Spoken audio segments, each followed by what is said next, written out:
Madden gets the punch down. Week in Darwin, 225 outstanding young footballers from around Australia are playing in this nation's most prestigious underage sporting carnival, the Commonwealth Bank Teal Cup.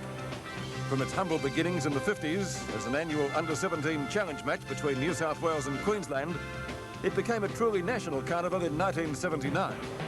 Initially, it was South Australia who dominated the competition with wins in 1979 and 1980. In 1981, Victoria challenged the Croatians in a grand final, played as a curtain raiser at VFL Park, before that magnificent record crowd for a Hawthorn-Collingwood match.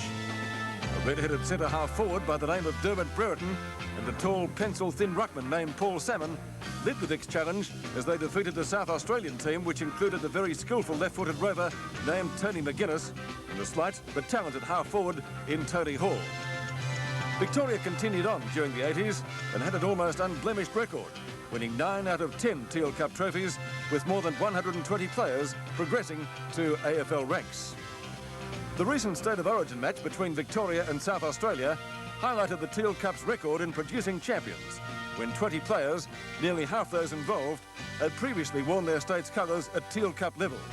Champions including Victorian defenders Chris Langford and Paul Roos, first gamers Mark Bays and Rob Harvey, along with Geelong trio Andrew Buse, Barry Stoneham and Damien Burke.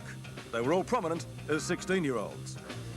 South Australia's stream of players from Teal Cup to State of Origin level is just as impressive, with Stephen Curtahan, Chris McDermott, Tony McGuinness, Craig Bradley, Scott Russell and Simon Tregenza among many who progressed through football's nursery. In 1985, it was West Australia's year in the Teal Cup, with a team which included Peter Sumich, John Worsfold, Chris Lewis and Guy McKenna, in fact 10 who progressed to AFL level. It's now no great surprise that it inflicted Victoria's only defeat in the 1980s. All states and territories at Teal Cup level have produced AFL stars, and many more have been prominent in their own state leagues. Essendon's Anthony Danaher booming torpedoes were first seen by AFL scouts when he represented New South Wales in the 1980 Teal Cup. North Melbourne's left footer and sometimes high flyer Brett Allison is the ACT's favourite son to progress from the underage championships. Queensland has been a big improver in recent Teal Cups, with Collingwood's Gavin Krusiska and the Bears' Scott McIver being outstanding juniors. But it was present-day Hawk ruckman Stephen Lawrence who drew attention to the talent in Queensland when he won the Lark Medal for the best and fairest in the Teal Cup in 1986. Tasmania has also had a steady stream of Teal Cuppers who progressed to the AFL, the latest being another Lark medalist in last year's championships in Brisbane in Collingwood's top first-year player, Paul Williams. This year's host state, the Northern Territory, hasn't been left out in proceedings.